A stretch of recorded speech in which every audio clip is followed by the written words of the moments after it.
Welcome to BizTech's Technology Show, the show where we feature technology companies operating globally, talking about their solutions and how they make a difference to their customers' businesses. Today, our conversation is with Nicolas Bouverot, Vice President of Thales Southeast Asia. Thales is a global technology leader in aerospace, transportation, and defense and security markets, with more than 81,000 employees on 5 continents. Now, Nicolas, with that, welcome to the show. Good morning, Brian. Thank you. Pleased to be here. Could you give us an overview, Nicolas, of the group and its history? Okay, Brian. So as you mentioned, Thales is a tech company. We come in really into what we do from a technology standpoint. We have about 80,000 people, as you mentioned. Out of those 80,000, we have 30,000 engineers, most of them highly specialized. We serve mainly government agencies. We do serve public clients as well, but we're mainly in the B2G and the B2B business. We operate around 4 large segments. So the first one is defense, you mentioned it. We're also structured around the aerospace and space segment, which includes aircrafts as well as satellites. We also do what we call digital identity and security, security documents, facial recognition solutions, banking and payments. And finally, we operate in the transportation system, so all sorts of control and communication systems for transportation customers. We've been heavily involved and invested in digital technology. So over the past 5 years, we've actually invested over 7 billion euros, so that's probably $8 billion in digital assets and digital talents.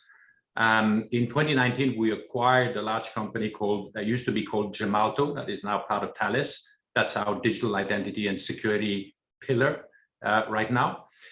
We've also invested in what we call digital factories. I'll talk about that a bit later. We have 1 digital factory in Singapore to serve our customers in Southeast Asia.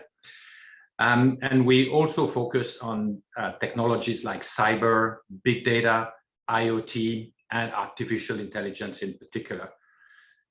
For the 9th time in the past few years, Thales has been included in the top 100 global innovator list that is provided by Clarivate Analytics. So we're very proud of that. We're highly innovative, and that is what actually defines us a lot. We even have a Nobel Prize winner in Thales. So that's actually giving you a hint of how technology driven we are and how innovative we are. Now, Nicolas, what's your footprint like in Southeast Asia? And tell us a little bit more of some of your customers in the region. So in Southeast Asia, we're headquartered in Singapore. We cover the region from Singapore. We've got over 2,000 people here in Singapore. But we also have permanent and long-term footprints. So we've been in this region for about 50 years, most countries 45 to 50 years. So we have a strong footprint in Malaysia, in Thailand as well, in Vietnam, in Indonesia. We also have a quite large presence in the Philippines, and later this year we will open our first office in Bangladesh as well.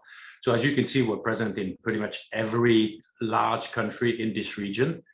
And unlike many other companies that operate in the same sectors as we do, we are not only here for sales, marketing, and project deployment. We are also invested in the region in the long run. So we have over 500 people doing engineering activities, so R&D and engineering activities in various countries in this region. We collaborate with universities. We collaborate with research labs. So we're very much invested upstream and for the long term in the entire region. Nicolas, that sounds very interesting. Could you highlight a little bit some of your collaboration efforts, your R&D efforts, and also what you just mentioned about your digital factory in Singapore? Right. So we've been working in collaboration with most leading universities in the tech domain. So we actually provide syllabus. We provide some contribution to R&D efforts with the university. There is a joint lab in Singapore that we have created together with CNRS, which is the French leading scientific research agency. It's the only overseas joint operation that they have. So it's here in Singapore. And I did mention the digital factory. So digital factory is quite a unique concept that we have created. We've established this digital factory in Singapore in 2018.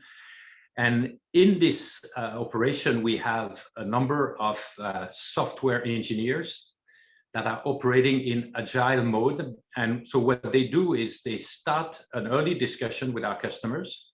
Mainly it's in the form of a design thinking discussion. We understand what problem they have, and then we come up with a very quickly designed solution in the form of a prototype. We call that an MVP, a minimum viable product, that they can, within weeks, they can deploy in their operations and assess the benefit. It's something that they can play with for a little while, and then if they like it, then we take it back, we productize it, we make a proper product out of it, and then they can use it as a proper support to their operations. So it's a way to do quick innovation, hit and miss type of things. But in some cases, we've had examples where it's been extremely successful. So later I can give you a few examples of what we've done on the back of our digital factory here. Okay, so actually this all fits in with Thales DNA, which is around digital innovation and security.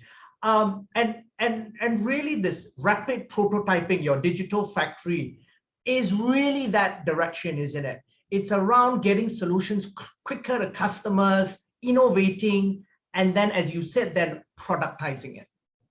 Absolutely. And you have to bear in mind that we operate in mission critical systems. So what we do is really high stake systems where error is just not an option. There are lives at stakes. So it's a challenge. It's even more a challenge for us to be quick, to be agile, to be innovative in an environment where we want our solutions to be 100% secure.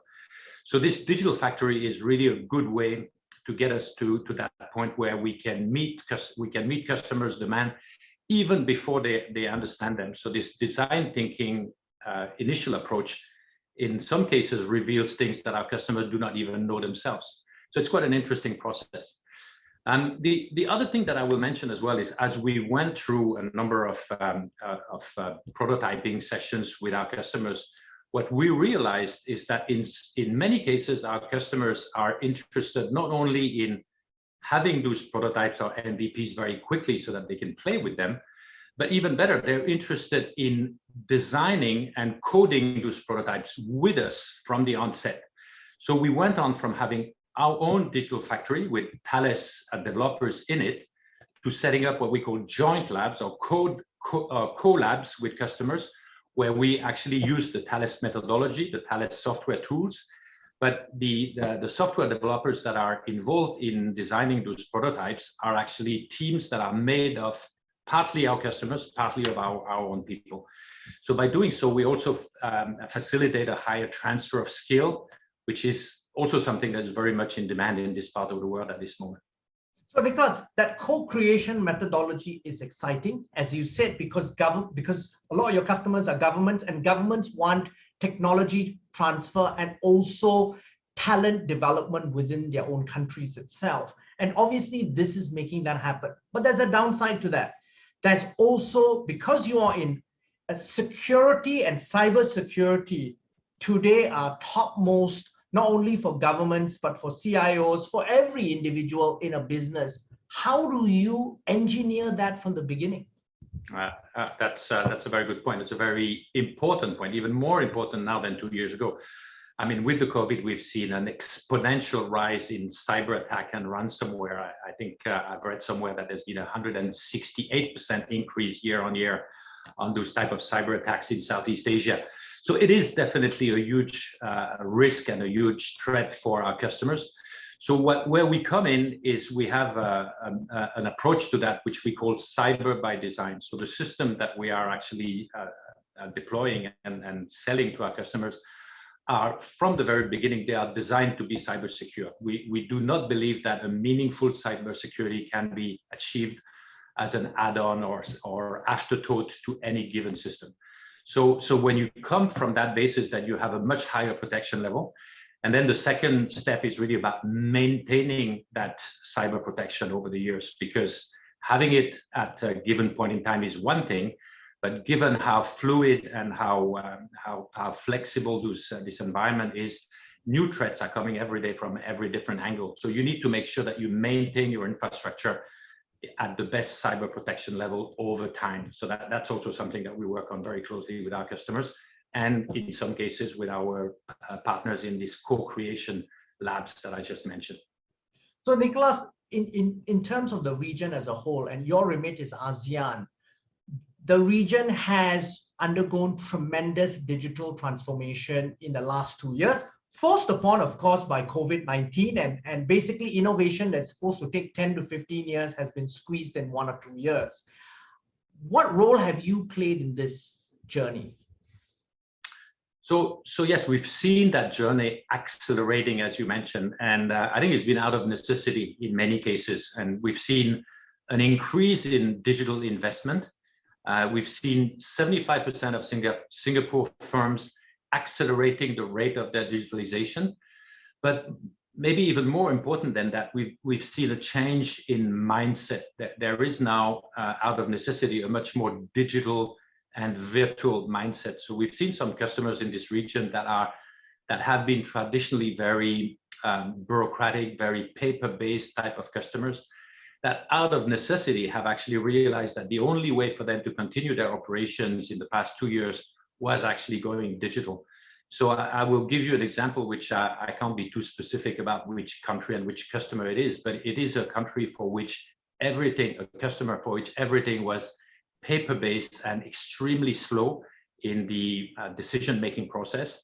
And in 2020, we've been able to sign a very large contract with an entire negotiation that was virtually based. We had none of our people in the country.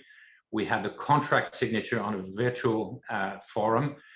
There was a virtual ceremony for contract signature, and the contract came into force shortly after that, all in a virtual manner. We only came back for the first face-to-face meeting just a few weeks ago, after 2 years of distant relationship. That is something that I would never have thought would have been possible 2 years ago. So I think it really shows that there is indeed a change in mentality, but a lot of it is out of necessity, and this region is remarkably able to adapt in the face of a situation that evolves very quickly, maybe more so than other more mature parts of the world. Now, Nicolas, in your eyes, because obviously you've lived in Asia for over a decade, where have you seen sectorially in the last 2 years the biggest movement in terms of digitization? Well, it's been pretty much everywhere, but some countries were already heavily digitized. So Singapore, for example, had a level of digitalization which was very high already. So of course it has accelerated, but it started from a higher base. Some other countries more towards the outside of the region started from a lower point, and they had much more room to move on. And we've seen that happening. It's still ongoing. No country has actually completed this journey. It will never be completed. But I have seen a leveling of the digitalization across the region, I would say. Now, could you give us some insights then into a look ahead in terms of technology? What are some of the key technology trends that you are seeing that will shape the technology landscape in 2022 and 2023? Right. So we've been involved in investing heavily in a number of technologies, as I mentioned before. So those key technologies that we've been embracing for years for us have been cyber. We talked about cyber quite a bit. IoT, this is something also that has been here for quite some time. We continue to invest heavily in IoT. Big data, and actually I'll come back to big data in a minute. But more recently, we've also seen some completely new technologies that are starting to emerge. So I wouldn't say there are any concrete applications yet, but we're seeing some very, very promising things happening. For example, in the space of quantum. We are putting a lot of money in developing quantum sensors, quantum communication systems, quantum computers. And as one example, so we do a lot of radio communication systems today, whether those are radars or radio communications. And depending on the frequency at which you operate, you can have antennas that can be extremely large. I think anyone who comes from the radio world would understand that. With quantum technologies, actually, we will be able to have antennas that would be minusculous. And when I mean minusculous, they could fit in the palm of my hand. They will be able to cover a very broad range of frequencies, not just a few frequencies like what it is today. And they will have a performance level that is unheard of today. So we're extremely bullish about quantum, but we believe it is still a few years ahead. But nonetheless, this is an area that I invite everybody who's listening to watch carefully, because there'll be a lot of innovations and a lot of new applications coming out of quantum. But Nicolas, on top of the first thing that I think of, which is relevant to your business in terms of quantum application, would be radar systems, and especially aircraft radar. So if you can shrink that radar, the actively scanned radar, into a small footprint, you've got a lot more payload that the aircraft can carry, and vice versa in terms of a ship and so forth. Am I correct? Are those the sort of applications that you're looking at? Exactly. You're absolutely spot on. This is one of the first application areas that we see on the radar, especially on board radars. And so now looking ahead in terms of your business in 2022, 2023, where do you see the opportunities? We see opportunities in many areas in this region, actually, and one of the main areas is on the back of the growing geopolitical tensions. We see that with what is happening in Ukraine at the moment. Regretfully, but as out of necessity, we see a lot of government increasing their defense budgets. So we will certainly see some increased opportunity for us on the defense space in Southeast Asia. Radars is one of the areas, command and control systems, all sorts of communication systems and things like that. So this is really a big area of focus for us moving forward. On the civilian side, we are watching carefully the aerospace market. The aerospace market has been hit extremely hard by the COVID pandemic. 2020 has been a really rock bottom year. 2021 was also very low. 2022, we're starting to see a recovery. We do not believe there will be a full recovery before probably 2025, but nonetheless, 22, 23, 24, we will see a sharp increase and come back to the pre-pandemic level. So we're very excited about that space.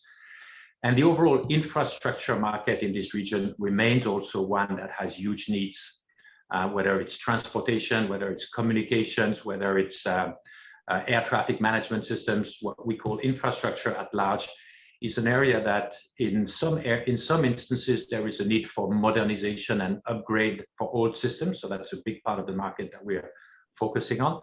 But we also see that there are also many countries in this region that have not yet equipped themselves with this type of solutions. So there's also a big greenfield demand. And even though the COVID pandemic has drained a number of financial resources from many countries, we still see that there will be a very high demand for all of those systems in the years to come. So we're investing, we're focusing very heavily on those areas. Nicolas, it's been a fascinating conversation, and I've learned a lot. But before we leave, any final thoughts you'd like to leave us with?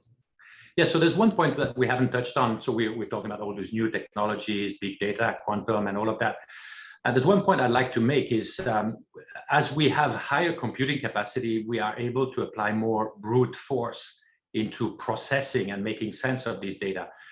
But I think we have to be very careful, because with the exponential amount of data that is coming our way, 5G is gonna create actually a tsunami of data, an even bigger tsunami of data coming our way. We have to be mindful that this has a huge carbon footprint. Storing those data, processing those data is extremely expensive, extremely costly. So one of the things we're working on is actually what we call smart data, more than big data. How do you focus on the meaningful data that you have out of that sea of data that we have in front of us? How do you use what we call frugal AI to actually connect the dots with the useful part, and you discard all the rest? With this type of techniques, you can actually save about 10 times the amount of data that you use for achieving the same result. And as a consequence, you can save 10 times the amount of energy that you use, that you need to process all of that. So that's really something I'd like to leave everybody, a thought that I would like to leave everybody with, because It's not just about marching ahead with new technologies and additional capabilities. It's also about being smart about how we process all of this. And frugal AI is something that I will keep in mind, Nicolas. Thank you very much for taking your time to be on the show. Ryan, thank you. It's a pleasure being here. Now, I'm Ryan Fernandez, and I've been speaking to Nicolas Bouverot, Vice President of Thales Southeast Asia, on BizTech's Technology Show. This video and podcast will be on our website, www.biztech.asia, as well as our social media platforms. Please like and subscribe to our various platforms. Thanks again for tuning in.